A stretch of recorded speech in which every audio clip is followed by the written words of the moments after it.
दिल्ली में मुख्यमंत्री वर्सेस उपराज्यपाल के मामले में सुप्रीम कोर्ट का बड़ा फैसला आ गया है। सुप्रीम कोर्ट ने कहा कि अधिकारियों की तैनाती और तबादले का अधिकार दिल्ली सरकार को होना चाहिए, यानी उपराज्यपाल नहीं, मुख्यमंत्री ही दिल्ली के असली बॉस हैं। दरअसल केंद्र सरकार ने 2021 में government of NCT of Delhi act में संशोधन किया था। इसमें दिल्ली के उपराज्यपाल को कुछ और अधिकार दे दिए गए थे।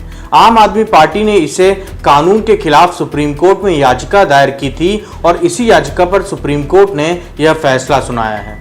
कोर्ट के इस फैसले के बाद आम आदमी पार्टी के नेता, विधायक, मंत्री चीफ जस्टिस ऑफ इंडिया की तारीफ कर रहे हैं।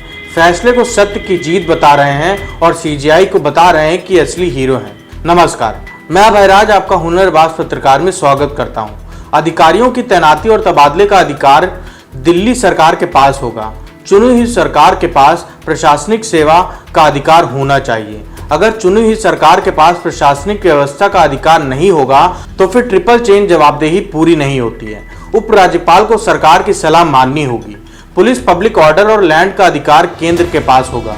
दिल्ली में विधानसभा और सरकार के कामकाज के लिए एक रूपरेखा देने के लिए राष्ट्रीय राजधानी क्षेत्र दिल्ली सरकार अधिनियम 1991 लागू है।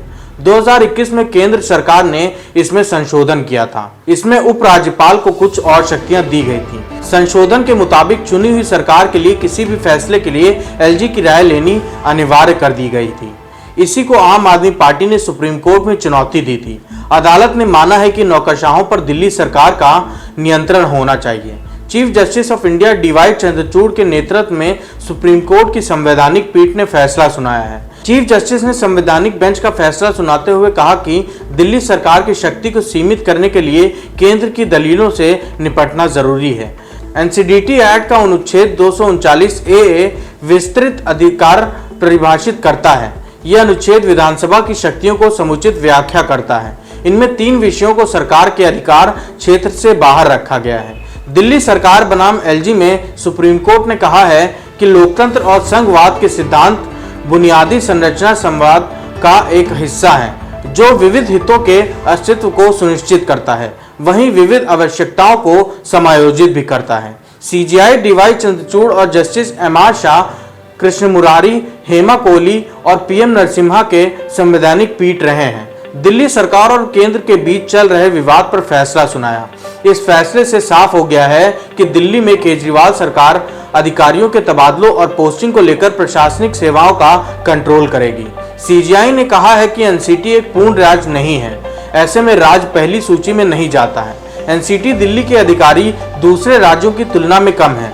सीजीआई ने कहा कि प्रशासन को जीएनसीटीडी के संपूर्ण प्रशासन के तौर पे नहीं समझा जा सकता, नहीं तो नवनिर्वाचित सरकार की शक्तियां कमजोर हो जाएंगी। सुप्रीम कोर्ट ने कहा कि एलजी के पास दिल्ली से जुड़े सभी मुद्दों पर व्यापक प्रशासनिक अधिकार नहीं हो सकते।